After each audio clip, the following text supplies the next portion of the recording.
असली जीत तो संतुलन में है। संतुलन का ये सिद्धांत एक और जगह भी लागू होता है, हमारी काबिलियत पर।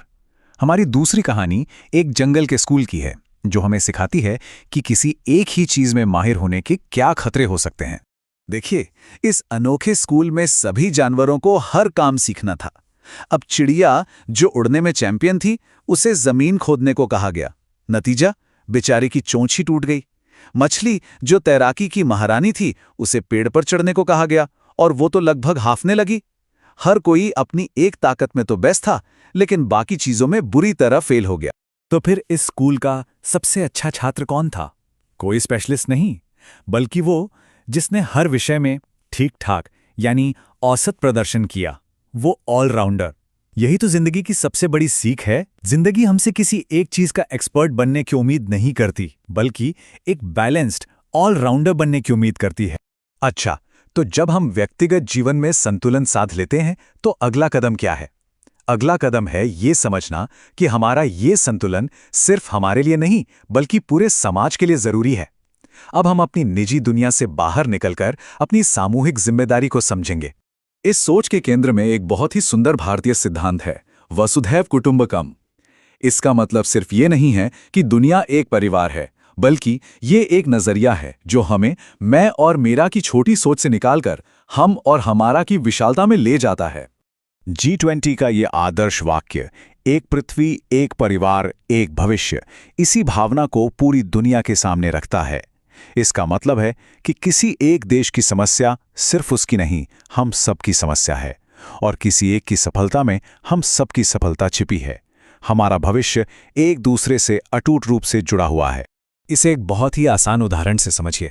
हमारी आज़ादी उस झूले की तरह है। हम झूल तो सकते हैं, लेकिन वहीं तक जहां तक किसी और को चोट न पहुंचे।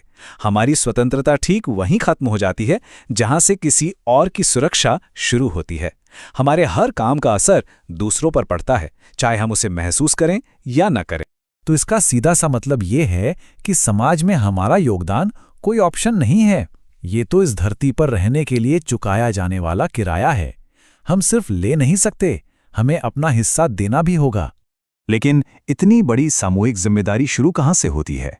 ये किसी भीड़ से शुरू नहीं होती। ये हमेशा एक अकेले जिम्मेदार इंसान से शुरू होती है। चलिए, अब हम इसी एक की शक्ति को समझते हैं। हर बड़ा बदलाव, हर क्रांति, हर सुधार हमेशा एक इंसान से शुरू होता है। बस एक इंसान जो पहला कदम उठाने की हिम्मत करता है। ये एक लहर की तरह फैलता है, जानते हो। एक जिम्मेदार इंसान दूसरों को प्रेरित करता है, फिर वो लोग मिलकर एक मजबूत समुदाय बनाते हैं, और वही समुदाय पूरे राष्ट्र के विकास की नींव रखता है। ये सोचना कि अरे मैं अकेला क्या कर सकता हूं, सबसे खतरनाक सोच है, क्योंकि सच तो यह है कि शुरुआत हमेशा एक अकेले इंसान से ही होती है। तो सार ये है, एक जिम्मेदार व्यक्ति एक मजबूत समाज की नींव है। एक मजबूत समाज एक मजबूत राष्ट्र बनाता है, और केवल एक मजबूत और सक्षम राष्ट्र ही दुनिया में मदद मांगने की बजाय दूसरों की मदद करने की स्थिति में होता है। और ये सब कुछ बस एक इंसान से शुरू होता है। तो अब सवाल ये नहीं है कि बदलाव कौन लाएगा, सवाल ये है कि हम क्या करेंगे अपने परिवार में, अपने समाज में और अपनी दुनिया में एक सकारात्मक बदलाव लाने के लिए हमारा पहला कदम क्या होगा।